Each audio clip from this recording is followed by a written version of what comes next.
नमस्कार। मैं इस समय मुनस्यार के जौहार वैली में हूँ और ये जो छोटी सी चीज़ आप मेरे हाथ में देख रहे हैं ना, ये ज़बरदस्त चीज़ है। इसकी मेडिसिनल वैल्यू इतनी ज़बरदस्त है कि अब इसको लेकर बहुत सारा काम हो रहा है। जी हाँ, और ये उत्तराखंड में बहुत इस्तेमाल होता है।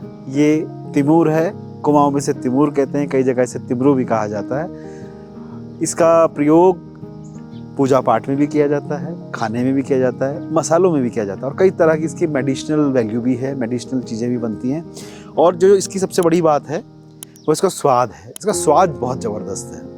यहाँ इसका कई तरह का प्रयोग होता है और जौहार वैली में कहा जाता है कि सबसे अच्छी क्वालिटी का तिमूर मिलता है।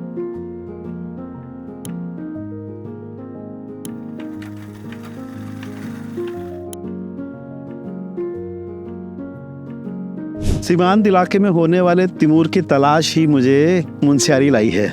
यकीन मानिए, जब मैं यहाँ आ रहा था तो मेरे मन में एक ही बात घूम रही थी, हमारे राज्य को प्रकृति ने कितने वरदान दिए हैं। बर्फ से ढकी हुई चोटियां नजर आती हैं, दूध की तरह बहने वाले झरने दिखते हैं, खूबसूरत नज़ारे, खेत खलियान, किसान और ना जाने कितने वरदान। पहाड़ में इन्हें देखना ही एक सुकून है।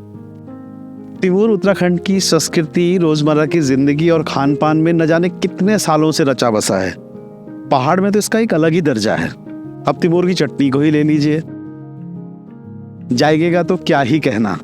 सर्दियों में जुकाम हो जाए तो तिमूर का सूप हाजिर है।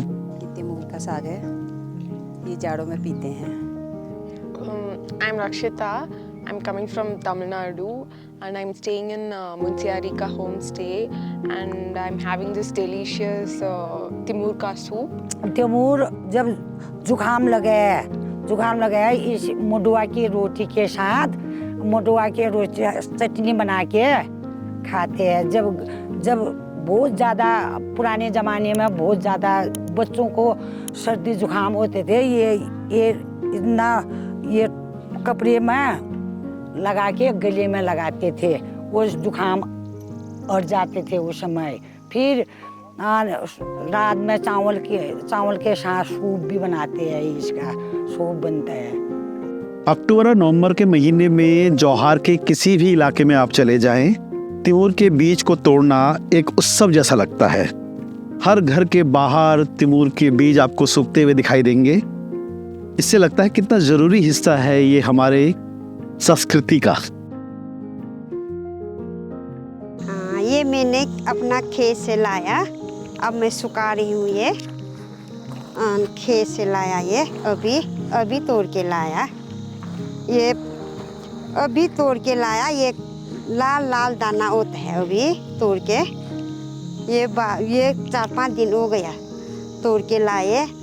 ये थोड़ा अच्छी तरफ से नहीं सूखा है, ये वाला अच्छी तरफ से सूखा है। ये अब हम इसमें काला दाना छांट के ये छिकल हम खाती हूँ। काला दाना छांट के इसका बीज होता है, ये छिकल छांट के बेचता हूँ हम 1500 में। वैसे तिमूर को देव औषधि भी कहते हैं, तो इसकी पड़ताल के लिए मुनस्यारी से लौटते समय मैं अपनी टीम के साथ पहुंच गया गरुड़ गंगा नदी के किनारे। जी हाँ, बद्रीनाथ धाम का प्रवेश द्वार है और इसे पाखी का इलाका है ये। जब हम यहाँ पहुँचे तो यहाँ जो दुकानें बनी हुई थी, मैंने जो वहाँ दिलचस्प नज़ारा देखा, जरा आप भी देखिए। मेरा नाम प्रसाद लाल आर्य है, ग्राम पाकी गरुड़ गंगा से बोल रहा हूँ। इसे गरुड़ लकड़ी भी कहते हैं। यात्री लोग कहीं ले जाते हैं इसे। ये नरसिंह भगवान का रूप है और जब देवी देवता पे ये लकड़ी चढ़ाई जाती है तो काफ़ी फलीभूत है। और सतयुग में हमारे पूर्वज कहते थे कि गरुड़ महाराज ने इस पेड़ के नीचे, यह तेज बल टेमरू शिव शक्तिपीठ, इसके नीचे गरुड़ भगवान ने तपस्या की थी, जिससे कि ये लकड़ी फेमस है। घर में सांप बिच्छू कलेश नहीं होता है। उसी टाइम बल सतयुग में शंकर भगवान जी आए थे और उन्होंने एक डंडा को हाथ पर रख के कैलाश पर्वत पे चले गए थे। वहीं उन्होंने उस पे डमरू लटकाया था।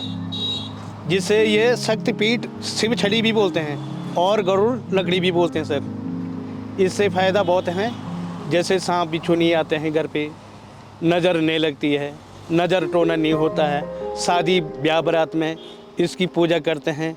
सेंटर फॉर एरोमेटिक प्लांट्स ने तो तिमूर का अतर और परफ्यूम भी बना दिया है। पिछले साल की बात है, प्रधानमंत्री मोदी को इसका परफ्यूम भेंट किया गया था। तो आप कह सकते हैं कि जो हमारे उत्तराखंड का तिमूर है उसकी महक देश दुनिया तक जाने वाली है।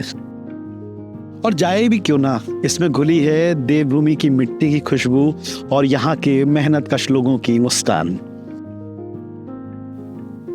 तो ये कोशिश आपको कैसी लगी हमें ज़रूर बताएं, कमेंट करें, शेयर करें, सब्सक्राइब करें हमारे इस चैनल को, और ऐसी ही दिलचस्प किस्सा गोई हम आपके लिए लाते रहेंगे।